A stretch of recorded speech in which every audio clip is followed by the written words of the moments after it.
Every single night on campaign, 5,000 Roman soldiers built an entire fortified city from nothing, then destroyed it by morning.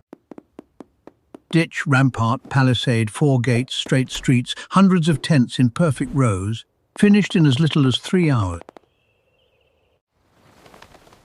Then they woke up, tore it all down, marched 20 miles, and built the whole thing again from scratch. This was not heroism. It was routine. And routine is exactly what made the Roman legion the deadliest machine in the ancient world. On paper, a legion counted 6,000 men. In practice, around 5,000 fighting soldiers, plus officers, specialists, and servants. But the legion's real secret was not its size. Rome's enemies often fielded far larger armies and lost anyway. The secret was structure. Every man knew exactly where he slept, who he obeyed, and what he did next. That structure started impossibly small, with 8 men, 1 tent, and 1 very overworked mule. Understand those 8 men, and you understand how Rome conquered the Mediterranean world. And it all ran on a paycheck, most of which the army quietly took back. More on that later. The smallest unit of the Roman army was the contubernium, 8 legionaries who shared a single leather tent. They marched together, cooked together, dug together, fought side by side, and pooled their money for shared equipment. Their common fund bought cookpots, a hand mill for grinding grain, tent repairs, and the pack animal that carried it all. Each tent group was assigned 1 mule, loaded with the tent, poles, stakes, digging baskets, tools, and extra food.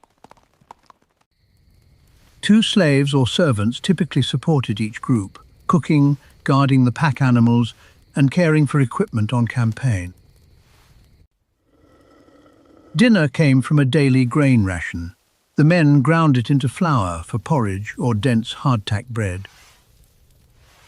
They washed it down with posca, vinegar cut with water.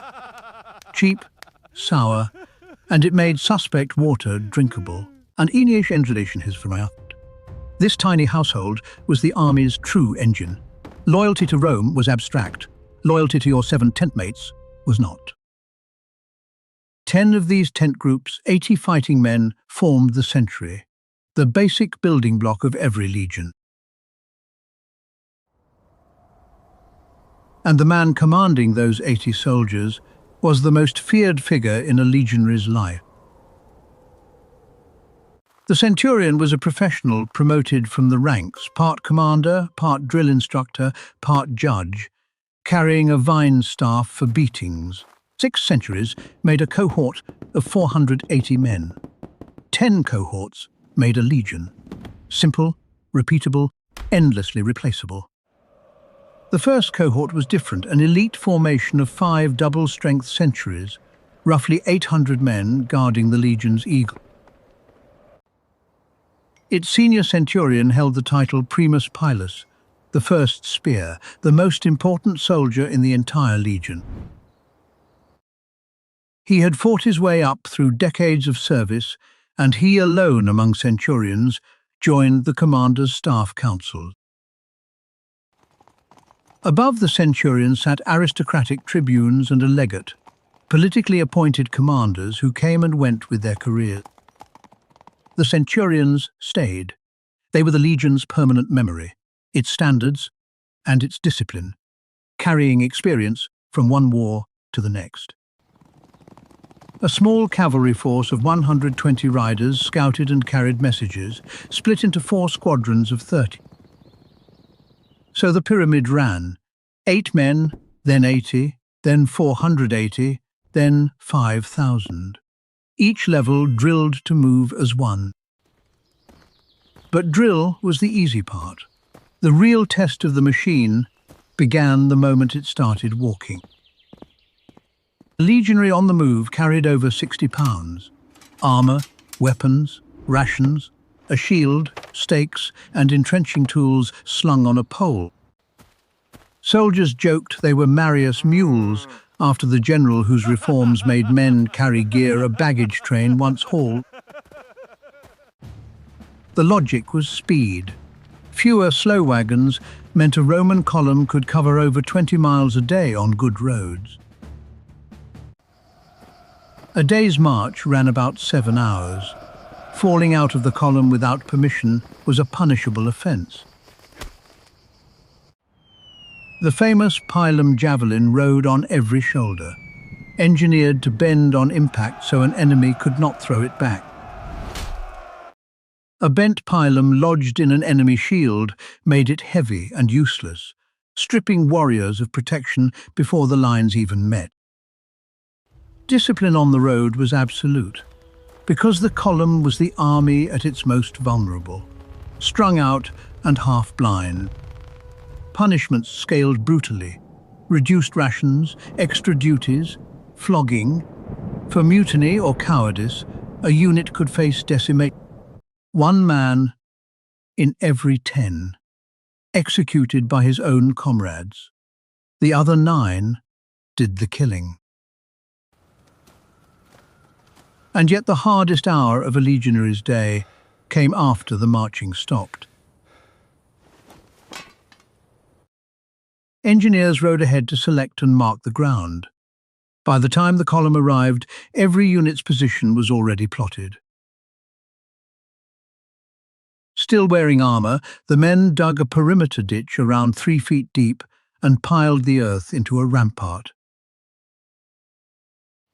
On top went a palisade of wooden stakes. 4 gates, watchtowers, and straight internal streets completed the fortress. Each unit was responsible for its own measured stretch of ditch, so 5,000 men never got in each other's way. The layout never changed. Commander's tent at the centre, storage, medical tents, and soldiers' rows always in the same place. In the dark, under attack, every man knew exactly where his comrades, his officers, and his weapons were. The whole construction took roughly 3 to 6 hours, finished after a full day's march, before anyone was allowed to rest. Guards swore an oath, and officers received wooden tablets carrying the knight's password. A sentry caught sleeping faced death. In the morning, the army tore its fortress down, or burned it, so no enemy could ever use it. Rome's legions were never fully exposed at night. Any stretch of ground became a temporary fortress. Exhaustion was simply the price. So what did Rome pay for all this? Under Augustus, a legionary earned 225 denarii a year. Roughly a skilled craftsman's wage, delivered in 3 installments of 75, counted out to men who could not easily quit. Here is the catch promised earlier. About 2/3 of that pay was deducted before it ever reached the soldier. Food, clothing, equipment repairs, fodder for the mule. The army billed its own men for the tools of their trade. In the year 83, the Emperor Domitian added a 4th annual installment, raising pay to 300 denarii. The Praetorian Guards in Rome, meanwhile, collected 750 a year for far safer work, the legions noticed. The real prize came at the end. A veteran who survived 25 years received 3,000 denarii and provincial land. An auxiliary soldier's retirement bought something arguably greater, Roman citizenship, for himself and his descendant. 8 men and a mule, scaled up 5,000 times, paid just enough, drilled until building cities was boring. That was the legion, not an army of heroes, but a machine of habits. Next time, why that machine eventually stopped winning.